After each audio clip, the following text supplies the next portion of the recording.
Hi, this is Steve Hargadon, and welcome to the opening keynote of our inaugural Future of Museums conference. We are especially pleased to welcome Elizabeth Merritt, who is not only the co-chair of the conference, but she's the founding director of the American Alliance of Museums Center for the Future of Museums. No better speaker to kick us off. Elizabeth, welcome. Thank you, Steve. I'm so glad to be here today. So are we all set to go, or are there any other? Yes, really delighted. Not yet. Okay. Let me get through a couple of slides here quickly. Okay. So thanks to New Media Consortium and the Center for the Future of Museums for helping us pull this event off. This is really fun. First time event. Very excited about the collaborative potential of the museums as a part of our larger vision of the learning professions, the Learning Revolution project. And thanks to Blackboard Collaborate for this platform. This is a chance for those of you who are in the virtual room to indicate where you're participating from. Look to the left of the map for the icons. The second one down is a star. You can click on that. You have to click on it twice and then click on the map to indicate where you're participating from. It's also fun for us to have you put your information in the chat box as well. Your location, maybe the time and the temperature. Looks like Belgium is back. So excited for international attendees, of course.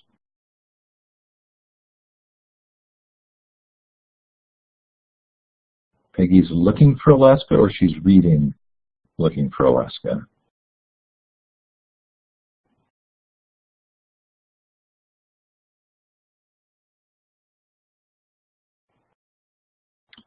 Danielle, you raised your hand. If that means you have a question, go ahead and put it in the chat. Or if you were looking for the star icon, it's to the left of the map. And it's the second icon down in the vertical bar of icons.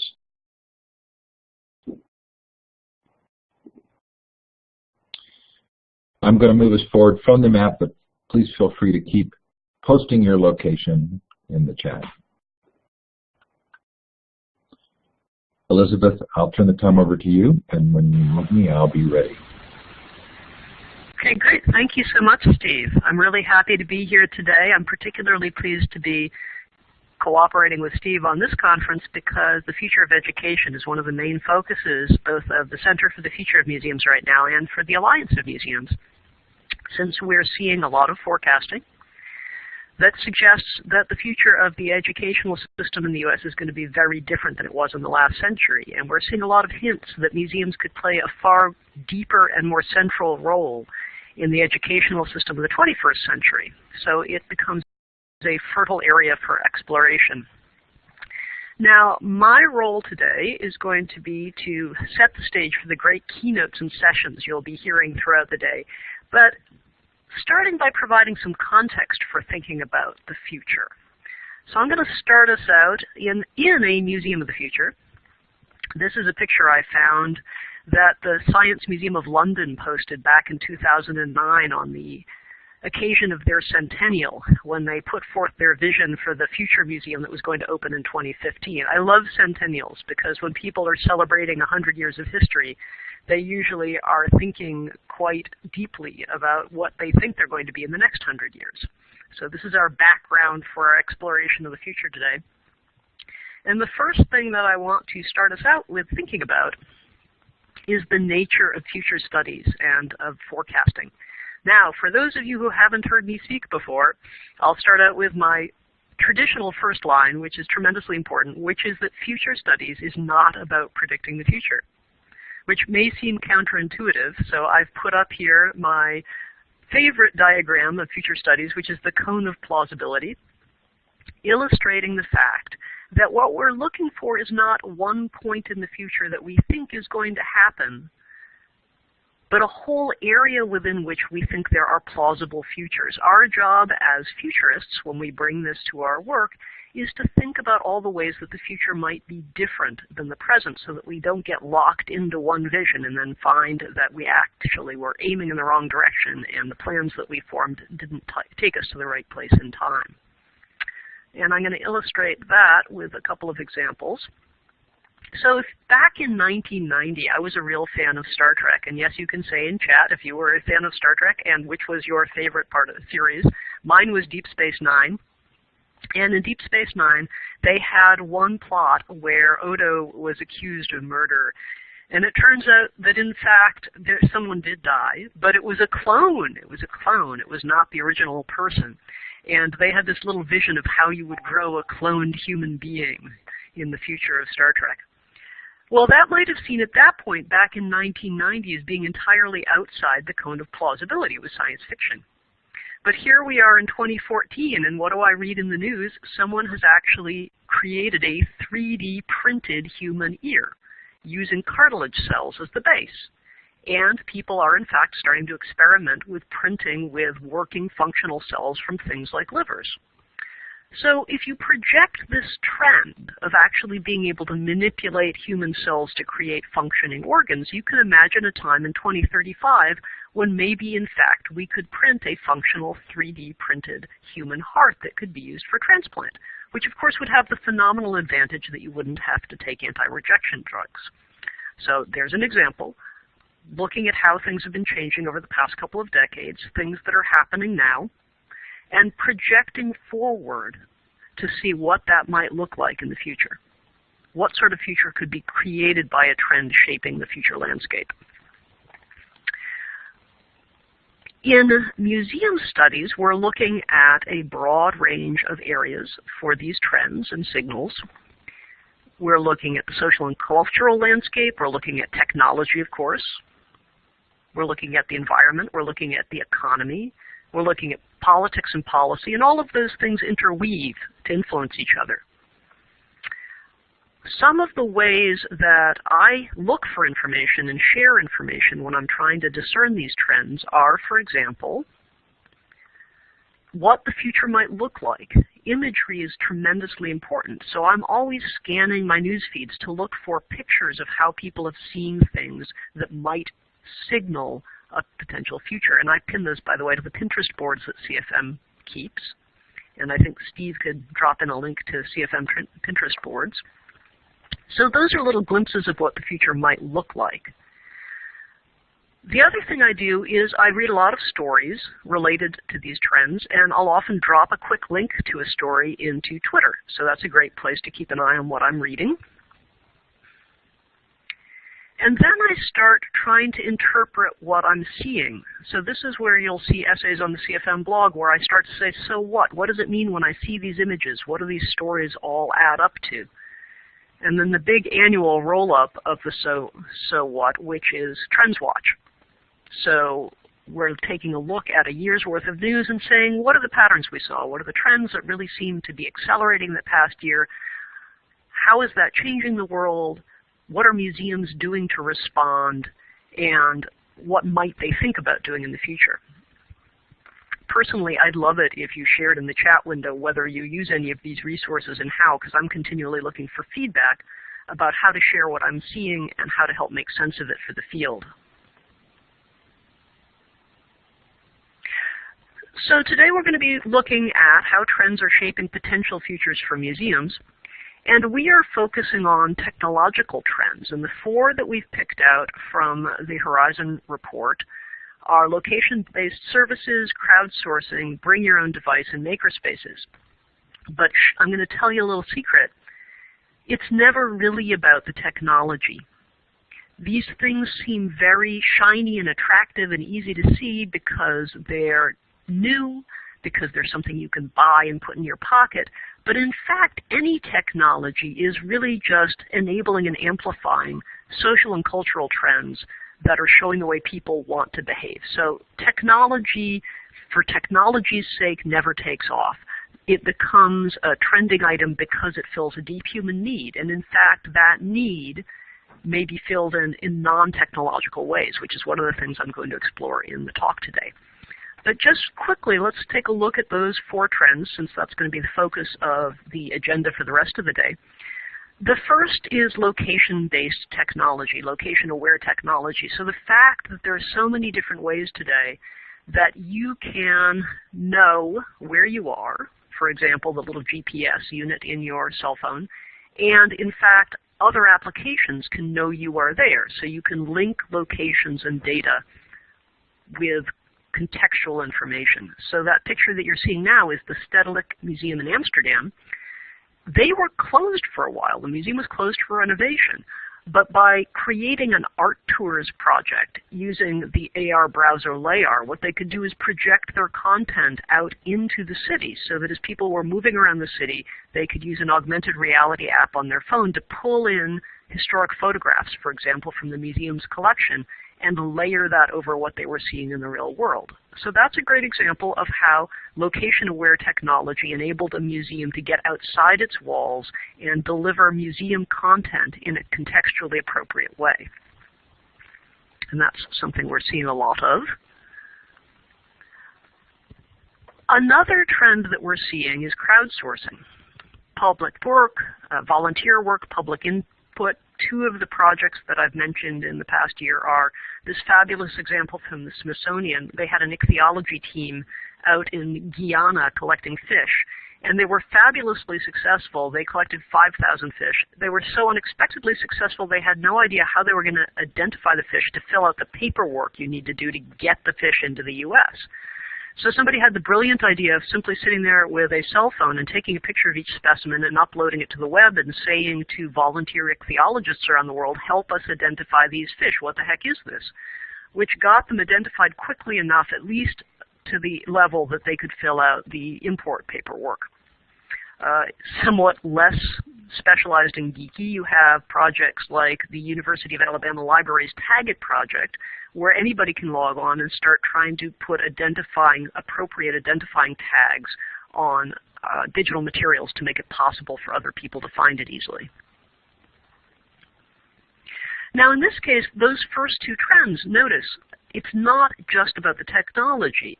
The location-based services builds on people's desire to know something about where they are now instead of having to wait and look it up when they get home. On-demand, immediate information. Crowdsourcing, everybody wants to participate. People want to help. They don't want to just be passive recipients of information. They love to get their hands on the stuff and help out.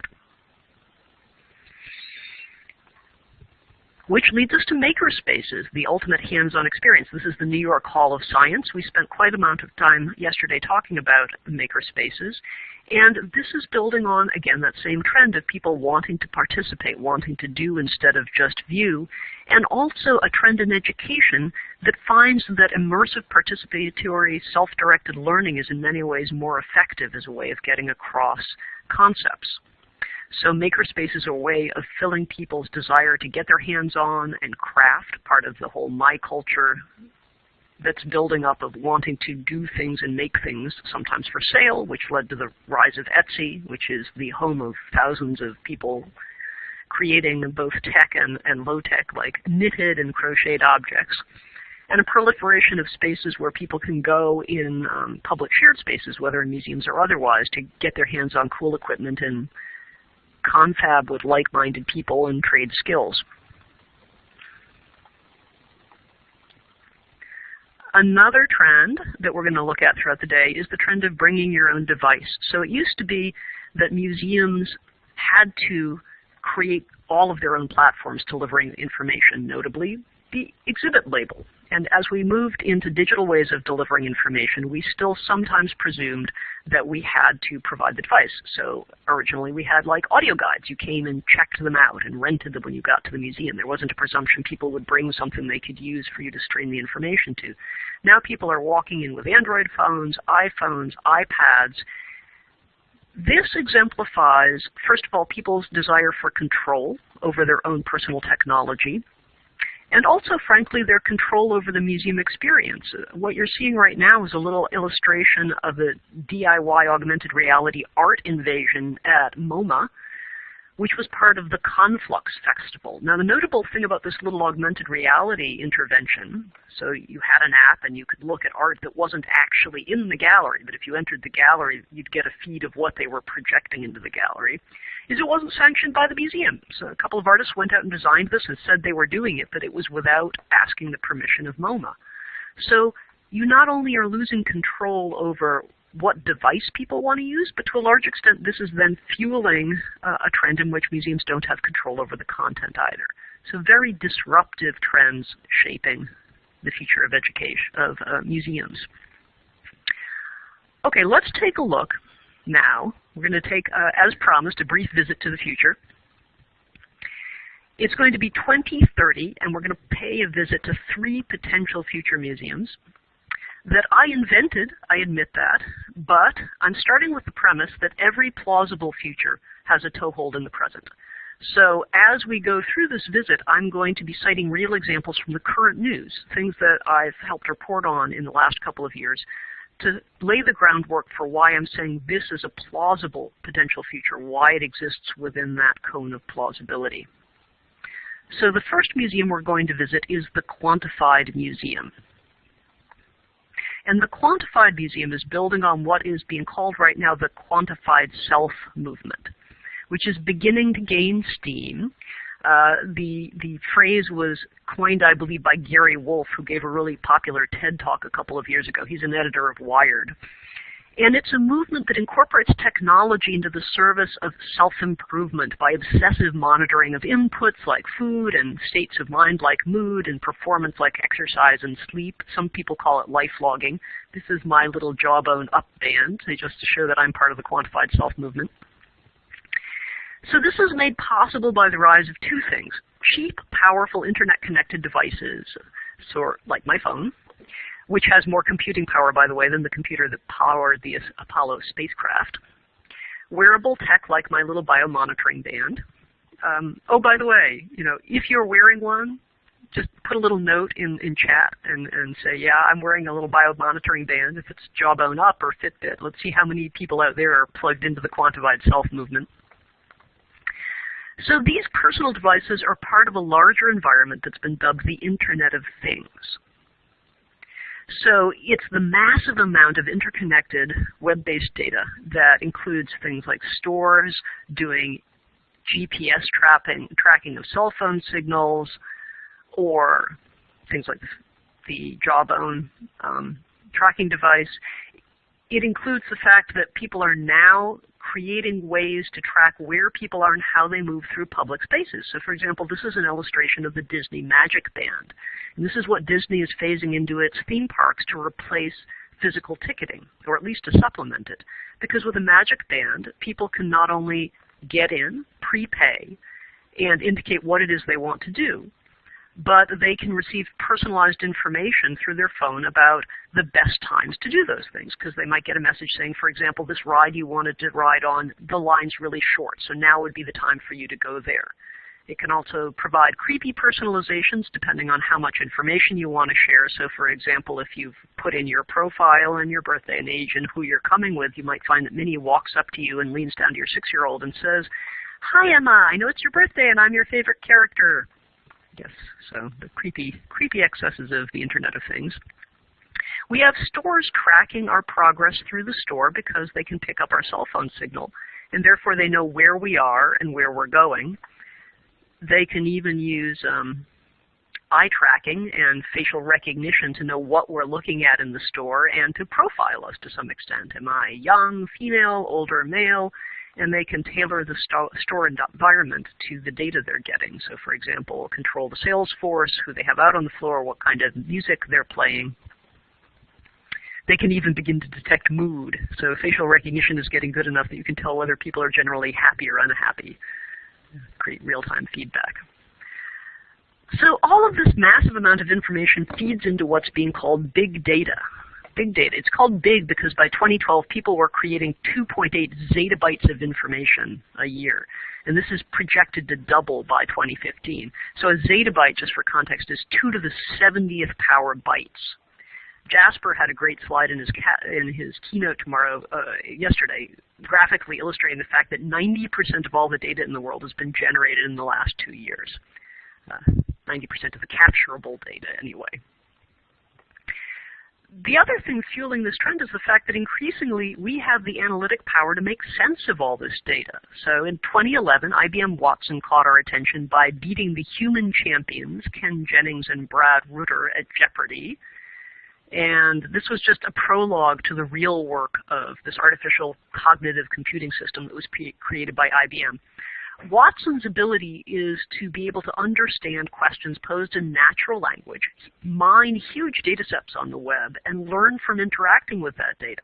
And you can harness this ability. So, for example, they're creating a healthcare Watson that can improve diagnosis and treatment decisions, a Wall Street Watson to give advice on investment choices and trading patterns. Most recently, they've launched a chef Watson that if you tell it what ingredients you want to work with, it looks at the web at all the permutations of what seems to work, and it suggests a de novo recipe that it's created for you. I haven't actually tried one of those yet, but I'd love to sign up to do that.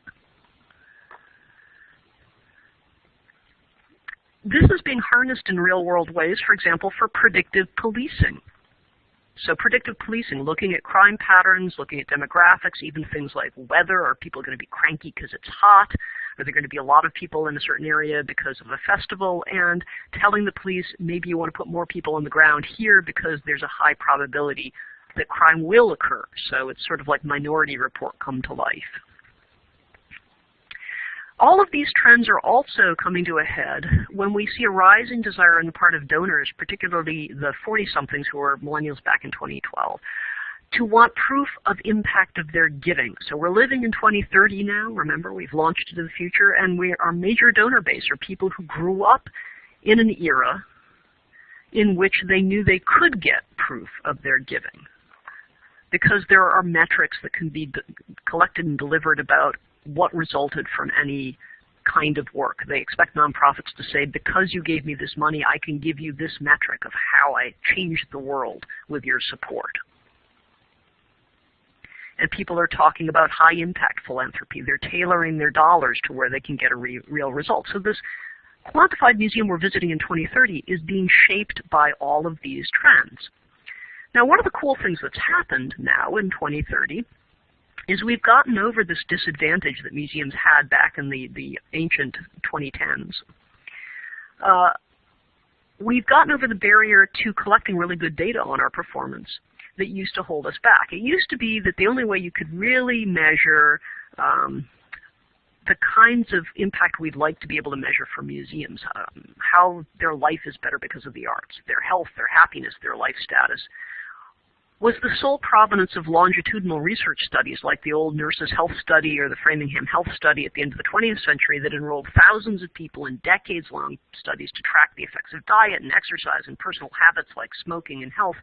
But museums never used to have the capacity to gather this kind of quantitative data that would yield results about impact on cultural behavior.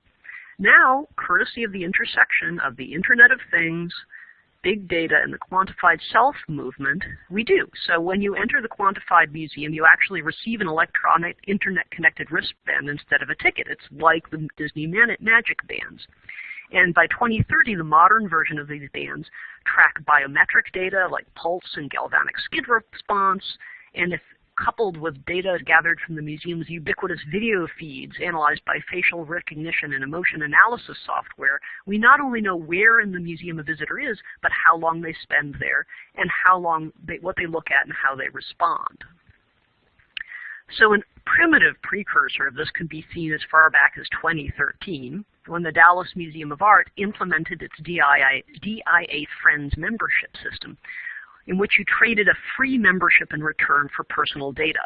So you check in an exhibits via text messaging, and it's cross-indexed against the census data by zip code, so it provides a very powerful analytic data, both about individual attendees like Bobby here, so you know when he came to the museum very frequently, and how he interacted and what kinds of badges and rewards he was collecting. and a more general demographic profile of the overall visitation of the museum. So this made donors very happy because foundations could say, with our support, we can see you're broadening your demographic base and having a deeper impact on people who are visiting more frequently and engaging in more meaningful ways. Another experiment in early data mining of visitors was the analysis of tweets generated by visitors to the Art in Action exhibit at the Tate Modern in 2012. Not only did they collect and share tweets generated by visitors, they performed sentiment analysis of the pulled tweets to characterize how people reacted to the exhibit. I think the best early precursor to our 2030 abilities to analyze how museums are creating reactions at our visitors is the 2008 eMotion research project, which used something called psychogeography to map the museum experience.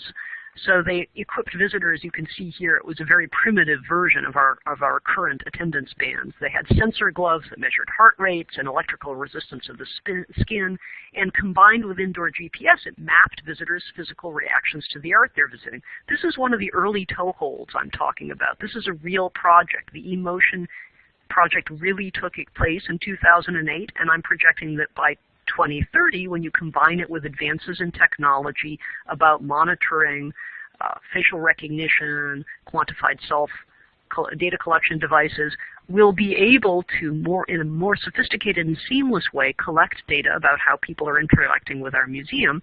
And then what do we do with it?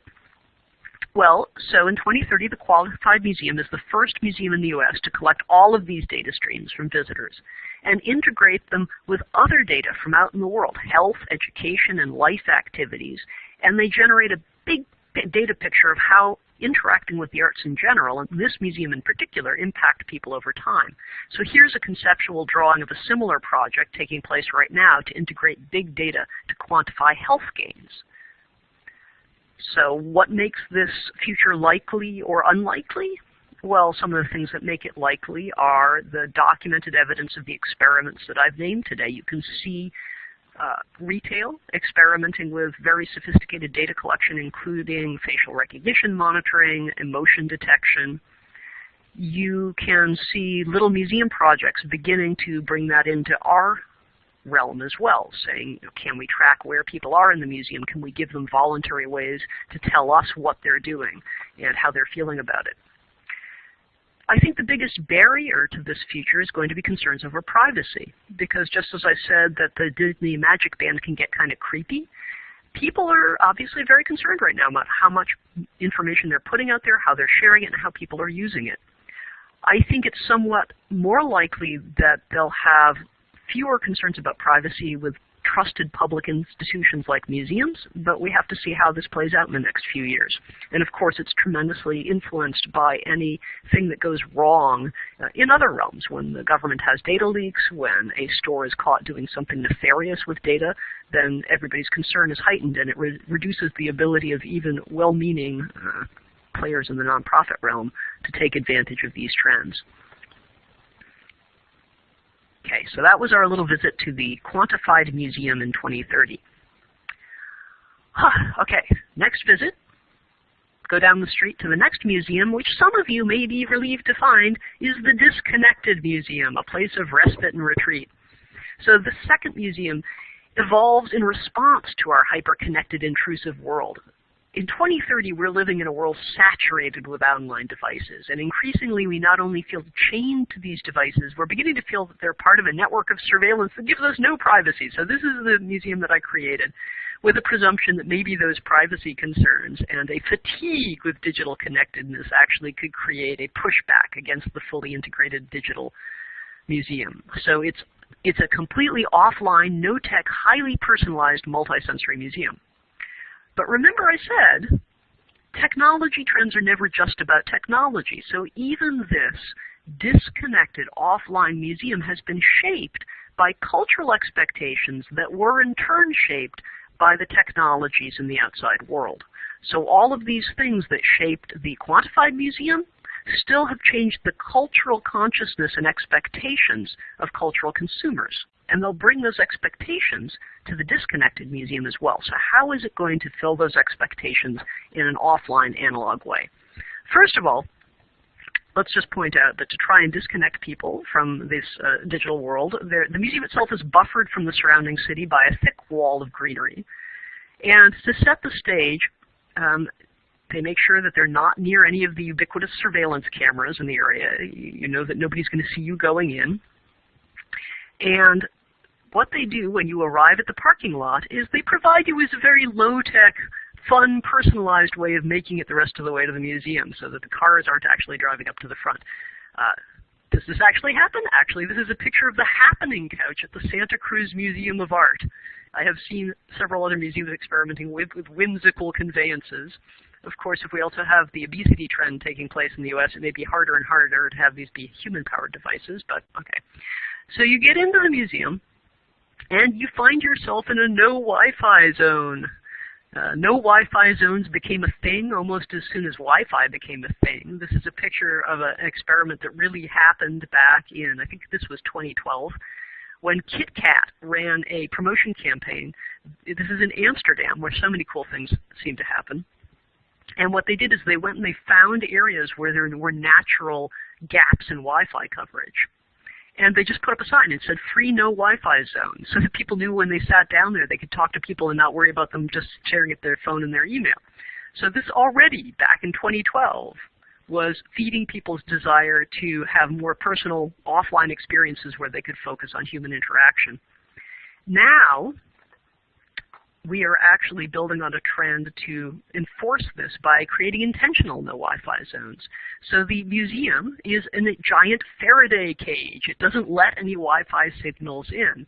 Does this have a toehold in the past? Yes, absolutely. I was just reading last week about the Faraday Cafe that opened. It was a 2-day art experiment, I think. Or was it 2 weeks? Anyway, a short-term pop-up art experiment where they turned a cafe into a no Wi-Fi zone by creating a giant Faraday cage around it and advertising the fact that if you came in, you would have a non-digital offline experience. So our disconnected museum has applied this learning in 2030, and you couldn't use a digital device in the museum if you wanted to. Once you're in, the museum is relentlessly low-tech. There's no wayfinding app. There's no augmented reality. In some gallery, there aren't even any labels, which, again, building on a reality of the present, this is the St. Johnsbury Athenaeum in Vermont, which itself looks like it was 100 years old. One of the most popular times to visit the museum is Meditation Mondays, when complete silence is observed. You're asked to please not talk in the museum. This is an actual meditation class that took place last year at the El Segundo Museum of Art. But even on Mondays, sketching is highly encouraged, just as it's been in the past. This is a sketching day at the De Young Museum. Well, while you can't rent an acoustic guide, you can check out a musician, a poet, or a perfumier to accompany you through the museum, creating a personalized soundtrack, wordscape, or smellscape, so that you can have an enhanced multisensory experience without digital intervention. This is a picture of the Machine Project Museum Soundtrack project at the Hammer Museum in LA. Finally, you can stop on your way out at the cafe to select a snack that reflects the works you enjoyed viewing that day. You can even work with a rotating resident chef to create an original work you feel encapsulates your experience. So these Modrian cakes are from SF MoMA. Well, remember I'm saying technology shapes expectations, even if you're going to fill them in an analog way. One of the really interesting technologies I'm looking at right now is digital scent technology. So right now, the American Museum of Natural History is hosting one of 2 worldwide demonstrations of the O-phone, which is a technology created by researchers at Harvard who have created digital scent messaging, so a way to send digital scent messages. Right now, it's fairly simple. There are only a certain number of scents you can send, and you're having to compose them yourself if you're doing it from your iPhone. But what if this technology becomes refined, as I'm sure it will? Maybe you actually can digitally record a scent and digitally send a scent. That's going to change people's expectations about how they capture and document and share experiences. So just like now, people, when they go to a museum, expect to be able to hold up their cell phone and take a photo and send the photo or send a selfie to their friends to say I was here, they may expect to be able to take a digital recording, saying, wow, I was at the Botanic Garden and the cactus smelled wonderful. Here's what it is. Let me share that. Or when I got a tour of collection storage at the Natural History Museum, you won't believe what that smelled like. It was incredible and weird. That expectation doesn't have to be met digitally, even if it was fueled by a digital development in the past decade. So, for example, I'm saying that at this museum, the offline disconnected museum, if you want to create a sent record of your visit to the museum, either a literal one or one that catches your impressions. You know, here's a scent that captures how I felt when I was in the 20th century portrait gallery. You can work with a personalized perfumier, the resident perfumier, to create your scent and either have a limited batch created for your friends, or you in fact could sell it online. Though the museum doesn't like to get into the digital marketplace themselves. It doesn't fit their philosophy and mission. So that was a brief visit to the disconnected museum. A museum that, even if it was shaped by the expectations that technology helped fuel in the last couple of decades, here in 2030 they're consciously turning their back on technology and filling those expectations in a relentlessly offline analog way. It could happen. Go to Plausibility. This is in there somewhere. Okay, last visit. Hope you haven't got museum fatigue yet. At least you're not having to stand on a hard marble floor. Our last visit to a museum in 2030 is going to be to the distributed museum. And you'll see as we go through this little scenario why I call it that. So the distributed museum actually has very long historical antecedents. In 2030, it's 150 years old. It's a pretty traditional museum. It actually, starting in 2029, just give you a little description here, it had a nice collection.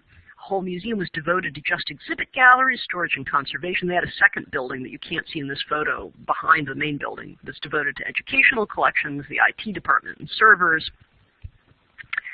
So responding to a documented desire for experiences outside the museum, they started some modest experiments with alternative practices.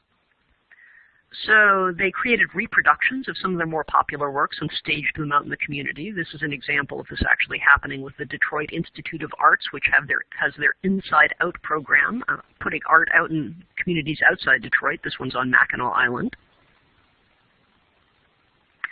Responding to an increased desire on the part of millennials to rent or borrow material goods, this is what's known as the sharing economy movement or collaborative consumption, rather than owning goods. So for example, Zipcar or Uber or Lyft nowadays, or Airbnb for housing, temporary housing.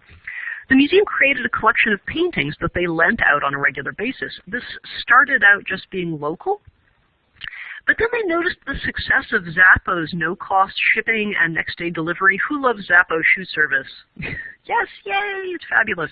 You get online, you see a shoe, you order it, and it can be there the next day. And if you don't like it, you send it back with no penalty and no shipping costs. It's awesome.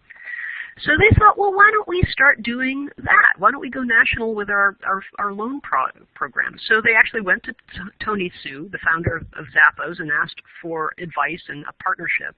And now, working with Zappos, they have loaner collections that you can get online and order that can be delivered to your door next day.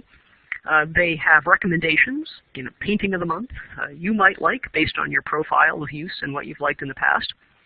So just like Zappos, 24-hour delivery, no shipping charges either way. So they started building up a big loan collection that's part of their distance education, because you could sign up for an art appreciation class, and instead of just looking at pictures in the book, you actually get the physical art to hang in your house or your classroom and work on that for a while before you return it. This is an actual loan program at the List Visual Arts Center. They loan paintings to students every semester. Okay, they started looking around and saying, well, we're pretty jazzed by the idea of having a bigger scope and reach. It was pretty cool that we could take this little community art loan program and go national with it. What else could we do? So they noticed the example of the Rijksmuseum, which Jasper Visser, our keynote speaker yesterday, called the best museum in the world. And they put the majority of their collections online as high-res digital images, and following the example of the Rijksmuseum, they made these images available for download, use, and modification, not just passively saying you can use our stuff, but actively encouraging people. And just like the Rijksmuseum said, get a tattoo of your favorite object or plaster it on your car, or make your own products and sell them. We're part of the economy that supports your work as an artist. So use our stuff, modify our stuff, create new objects for your enjoyment or for your sale. And that was a stunning success because they have their own unique collections, contributing to the world of digital resources. Well, once they started digitizing 2D images, they took the next logical step and started making 3D digital scans of the collections and putting them all online and making them available. First, they worked with local artists and hackers, just in the long tradition, 2030. This is a long tradition of art hackathons. Back in 2013, the art hackathon at the Walters Art Museum, which I'm showing here, encouraged people to scan and manipulate the museum's objects. And then they put that data out on the web in various open sources, such as MakerBot's Thingiverse, which already existed back in the 2010s and by 2030 is huge.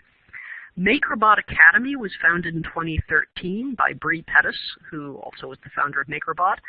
And Bree Pettis in 2013 said he wanted to get 3D printers in every classroom in the U.S., and by 2030 he's managed to get them into about 80% of classrooms in the U.S. Not bad. And developed a K-12 curriculum to support students creating their own art exhibits in the schools. So it's very common in 2030 for a student in a classroom to go online, find digital scans from museums, and mash up their own unique objects for their classwork, or their art project, or their science project, or their history project. So it's part of the everyday classroom curriculum that you're using digital resources from museums to create physical objects that supplement your study.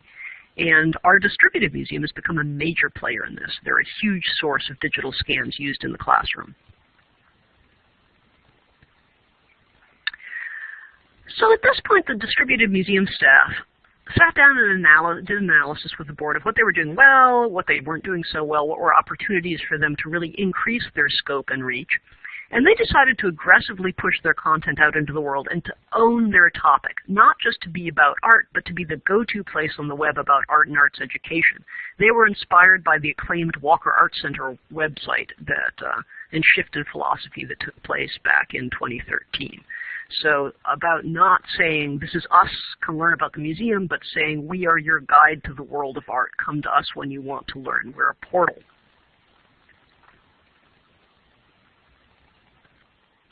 They partnered with Khan Academy on a very high-quality series of art education instructional materials. Back in 2013, 2014, Khan Academy was just beginning to dabble in the world of art education, and now with the help of the distributed museum, they have fabulous amounts of on-screen content. And yes, there are other museums playing in that space. The Getty has cooperated with Khan. American Museum of Natural History, other museums, but the Distributed Museum has become their main partner. They are the go-to place for arts education if you want to do online K-12 work. They also went into higher ed, partnering with Coursera. Their curators and educators started teaching massive open online courses, so-called MOOCs.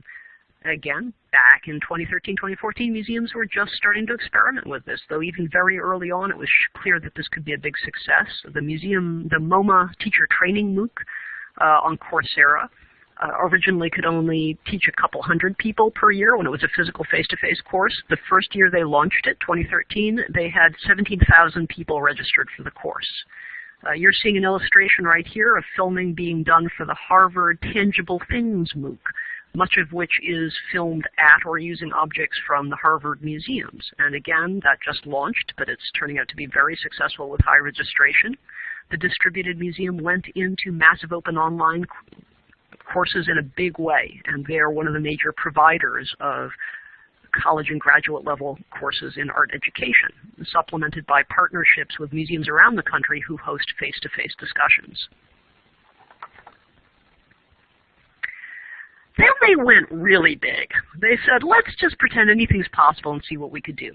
So they went out with the help of some really good technologists, and they scraped and they indexed data from every other art museum, first in their city, then in other major metropolitan areas in the country, and finally around the world. And they created the ultimate museum tour app. So in 2030, they premiered an app that's the one-stop place to find what's on exhibit in the city, or plan me a trip to the best works by this artist.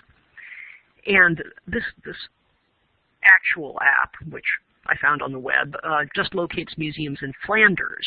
And a similar app called Museum Locator can give you hours, prices, and websites. But I'm presuming that you actually, by 2030, building on the trend towards open data, which is everybody, governments and public organizations like museums, putting their data out in ways where it's accessible, available, and conforming to certain standards to make it easy to find and use, you could actually create the ultimate museum locator, where you not only can locate and know what's going on inside museums, but given subjects like art outside museums. So a museum can essentially curate art of the world in public spaces, whether or not it owns or controls that art. And this is what the distributed museum decides to do. They got there first. They created the ultimate museum and public art app. Then, realizing that people needed a point of entry, they needed some guidance, not just a locator, they founded the Art Mentors program. Now, this is the art equivalent of the current sharing economy programs like Dayable, which helps you find a personalized tour guide when you go to a city. So, in the Art Mentors program, you have art experts in various cities renting themselves out as expert guides. First, it started inside this museum, the distributed museum, and then any museum in the country and eventually around the world. So here's an example of a museum harnessing the sharing economy to find, vet, validate potential tour guides, and then to match them up with people who want mentoring in art. So in fact, these guys aren't just doing tours the way that Dayable is doing, they're doing art mentoring. So you can find your own personal art mentor to help you, in turn, find and use various art resources to further your art education. So the distributed museum has essentially created a worldwide network of art education with personal tutoring. So their leadership in the unification and increased accessibility of art content culminated in their spearheading the creation of the National Arts Registry program. There already is a similar tagging scheme for archaeology in the UK, where people can register and index private collections.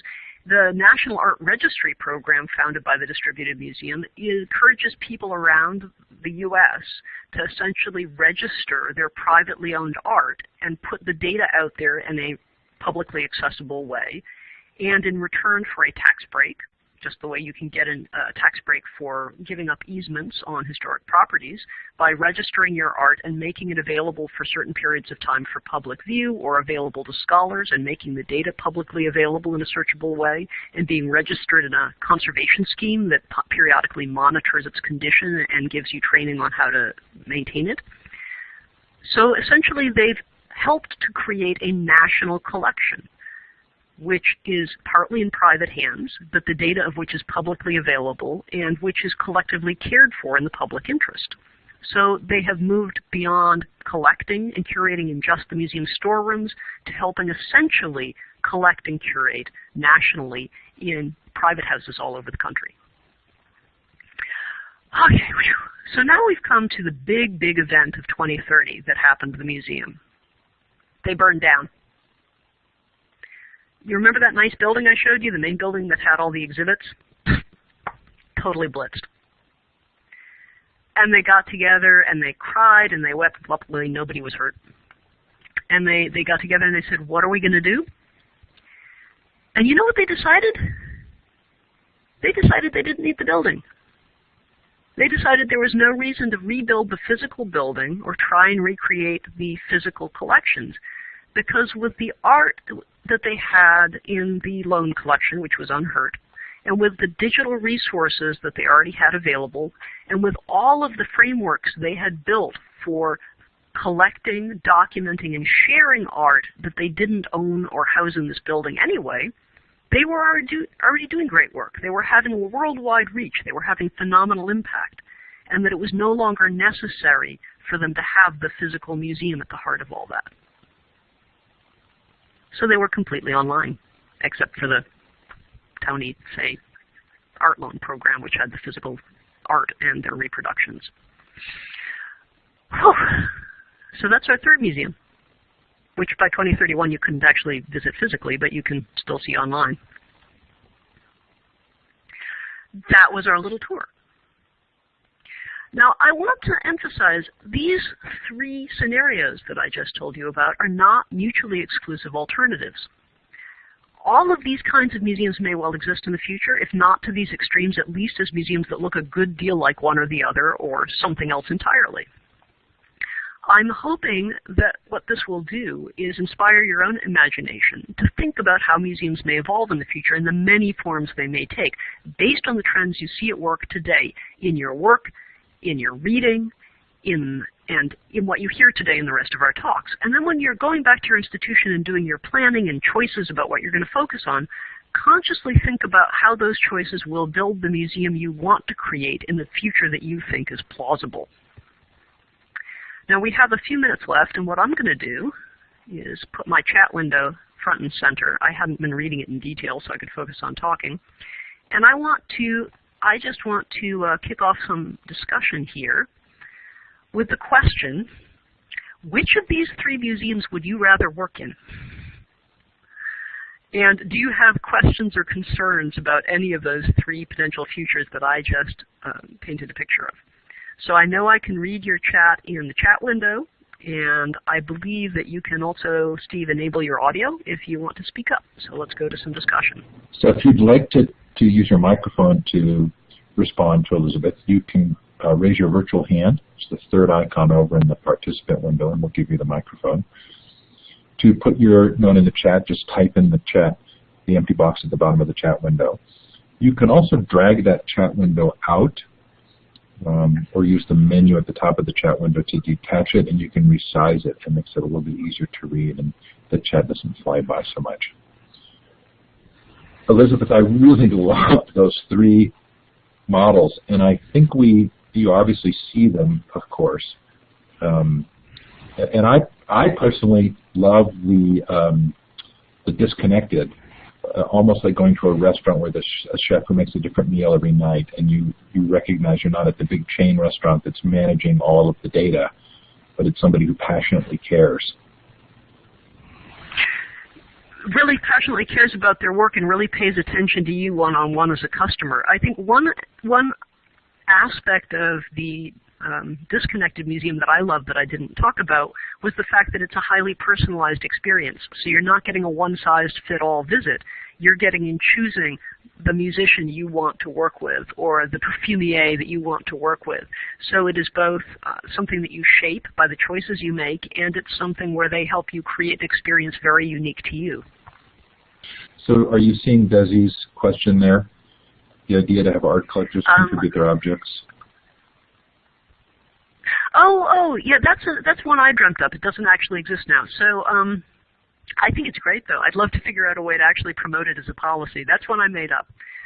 The nearest analogies that I have been able to make are to easements in historic properties, which I think is a reasonable analogy, and it shows how you could begin to do this. So there's a precedent. It's one of these things where I can see a precedent, I can see an impetus for it to exist, so I can imagine it actually happening.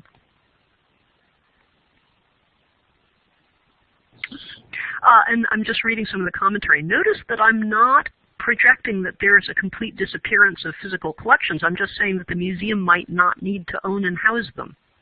So, for example, I could be a museum and I could still find and catalog and digitize and to an extent curate physical objects that I might not own or house.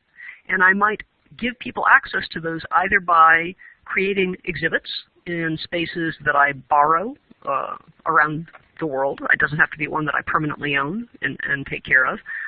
Or I could make them available in other ways by, for example, helping researchers find them when they want to do work on them, or facilitating other museums getting loans of them. So it's not a complete disconnect from physical objects. It's a different way of interacting with physical objects.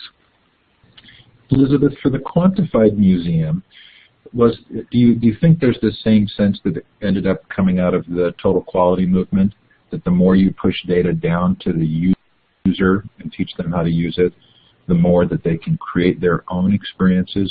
versus sort of the top-down decision-making based on data. Is that a part of that vision? I think it has to be. So here's a real example. One of the educational experiments that Bill Gates funded, and I don't have the details of this front in my memory, maybe you'll recognize it, is he essentially helped fund the creation of a firm in New York that was going to do quantified educational information for the New York public school system.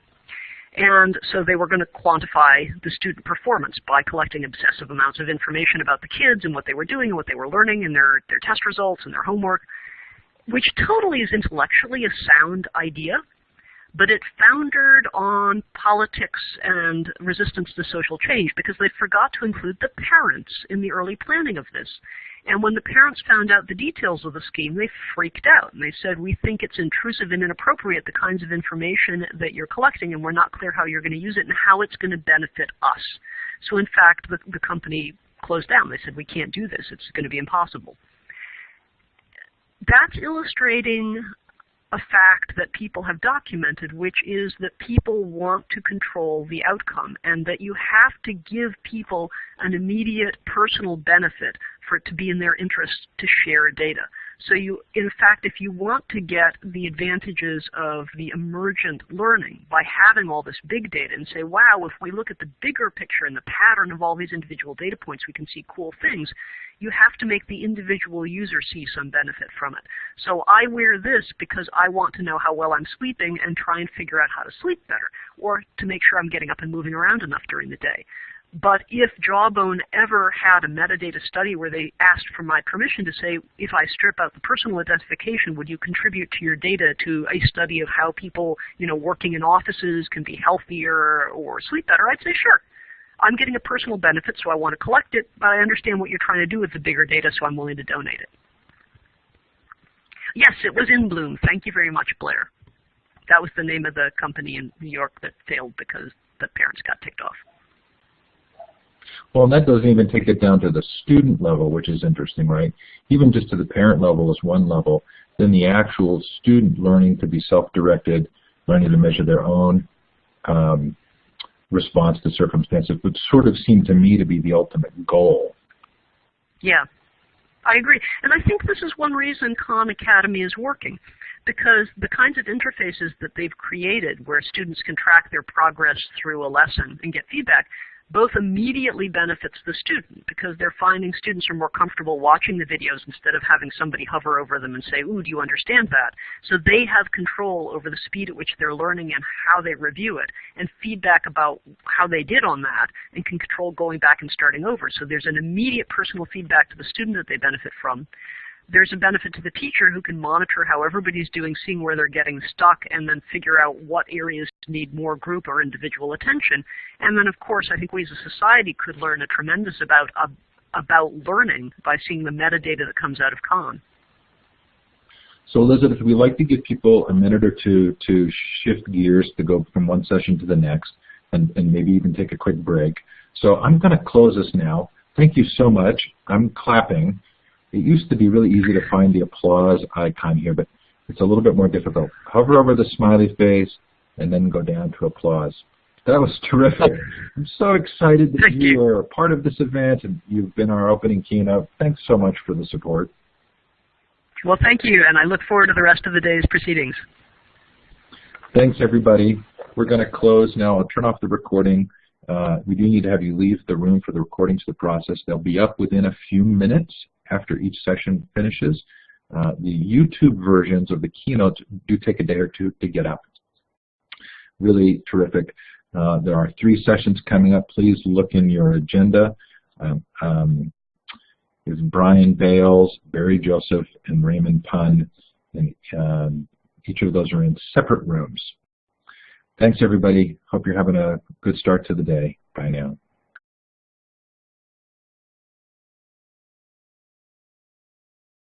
Hi, this is Steve Hargadon, and welcome to the opening keynote of our inaugural Future of Museums Conference. We are especially pleased to welcome Elizabeth Merritt, who is not only the co-chair of the conference, but she's the founding director of the American Alliance of Museums Center for the Future of Museums. No better speaker to kick us off. Elizabeth, welcome. Thank you, Steve. I'm so glad to be here today. So are we all set to go, or are there any other? Yes, really delighted. Not yet.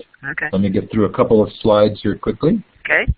So thanks to New Media Consortium and the Center for the Future of Museums for helping us pull this event off. This is really fun. First-time event. Very excited about the collaborative potential of the museums as a part of our larger vision of the learning professions, the Learning Revolution project. And thanks to Blackboard Collaborate for this platform. This is a chance for those of you who are in the virtual room to indicate where you're participating from. Look to the left of the map for the icons. The second one down is a star. You can click on that. You have to click on it twice and then click on the map to indicate where you're participating from. It's also fun for us to have you put your information in the chat box as well. Your location, maybe the time and the temperature. Looks like Belgium is back. So excited for international attendees, of course.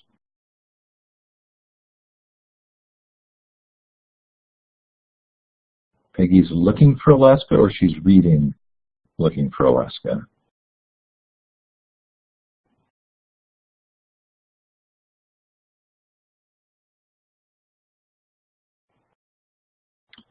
Danielle, you raised your hand. If that means you have a question, go ahead and put it in the chat. Or if you were looking for the star icon, it's to the left of the map. And it's the second icon down in the vertical bar of icons.